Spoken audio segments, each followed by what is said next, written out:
In the humid, buzzing town of Malombo, Nigeria, in the autumn of 1991, St. Augustine's Catholic College stood like a relic of a forgotten era, its colonial-era walls cloaked in ivy and secrets. Amanda, a shy 15-year-old with a knack for noticing things others missed, arrived at the boarding school with a suitcase full of nerves. Her parents had sent her here after a job transfer, hoping the prestigious institution would shape her into a disciplined young woman. But Amanda felt a chill the moment she stepped through the iron gates, as if the air itself whispered warnings. Her bunkmate, Edna, a wiry girl with a quick laugh, was quick to befriend her. "Stay away from the popular kids," Edna warned on their first night, her voice low as they lay in their creaky dormitory beds. "They're trouble. And don't wander the halls after lights out. You'll hear things." Amanda frowned, assuming Edna was teasing, but the older girl's eyes were serious, almost fearful. "Things like what?" Amanda pressed. Edna hesitated, then whispered, "Koi koi." The sound of her heels. Madame Koi Koi. The name stuck in Amanda's mind like a burr. Over the next few days, she pieced together the legend from hushed conversations in the dining hall and graffiti scrawled in the girls' bathroom. Madame Koi Koi was no mere ghost story, she was a specter born of tragedy and vengeance. Decades ago, in the 1970s, she was a teacher at St. Augustine's, a stunning woman who turned heads with her elegance and her signature red high heels. Her beauty, however, masked a cruel streak. She was notorious for her sadistic punishments, flogging students for the smallest infractions, late homework, a wrinkled uniform, or a misplaced glance. Some whispered she enjoyed their pain, her red heels clicking ominously as she paced the classroom, cane in hand. One story claimed she was fired after slapping a student so hard it damaged her ear, leaving her humiliated and jobless. On her way home, a car accident claimed her life, but not before she swore revenge on the school and its students.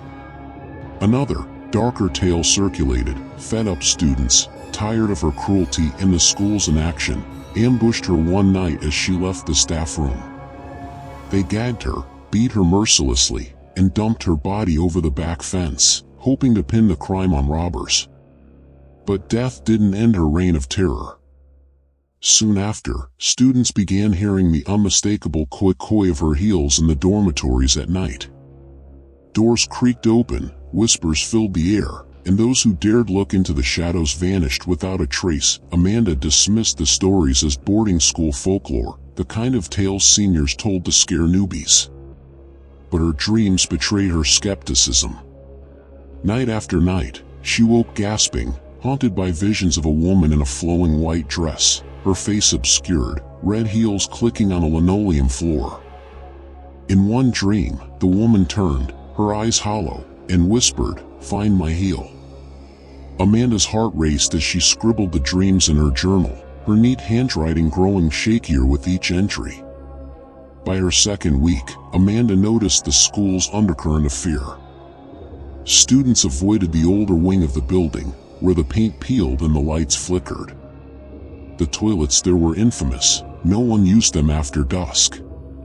One evening, during a study session, a senior named Tokunbo, a charismatic but arrogant boy, mocked Amanda's unease. "Scared of a ghost, new girl?" he sneered, tossing a pen at her. Edna shot him a glare. "You won't be laughing when she finds you," she muttered. Tokunbo scoffed, but Amanda noticed his bravado falter when the clock struck 9 p.m. and the lights dimmed. That night, Amanda couldn't sleep. The dormitory was stifling, the mosquito nets suffocating. Around midnight, she heard it, a faint, rhythmic koi koi echoing down the hall. Her bunk creaked as Edna sat up, eyes wide. "Don't move," Edna whispered. "Don't look." But Amanda's curiosity burned. She slipped out of bed, her bare feet cold against the floor, and crept to the door. The sound grew louder, closer, each koi koi like a heartbeat. She peeked into the hallway, her breath catching as a shadow moved at the far end, a figure in white, one red heel glinting in the moonlight. Then, silence. The figure was gone. The next morning, Tokunbo was missing. His bed was empty, his belongings untouched.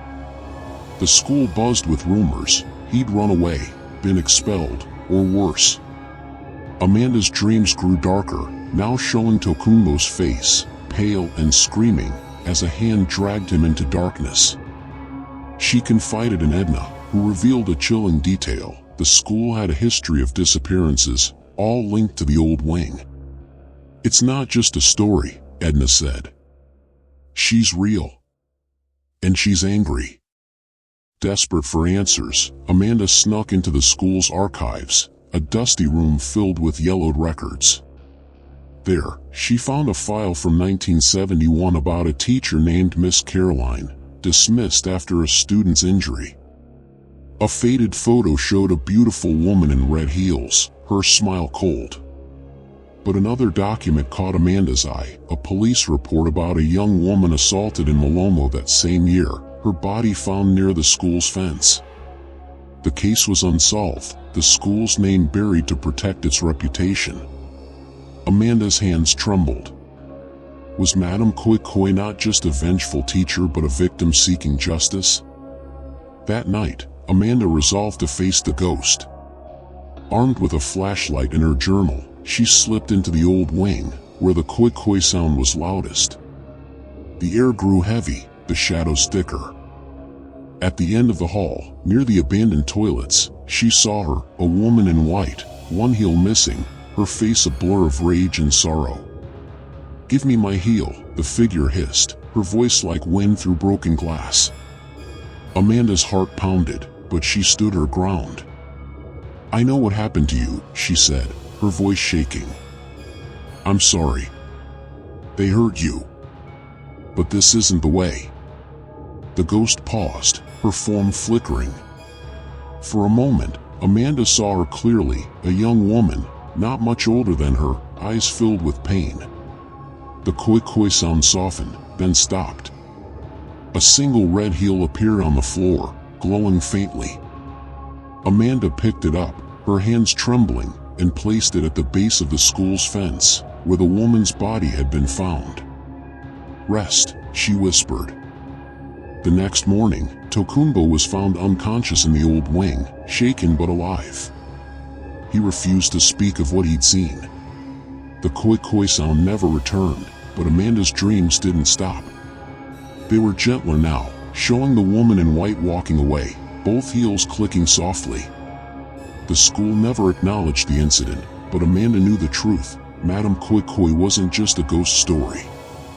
She was a warning, a cry for justice that echoed through the halls of St. Augustine's, forever bound to the students who dared to listen. More stories are waiting, in the dark. If you want to hear them, you know what to do. Click subscribe before one of them comes looking for you.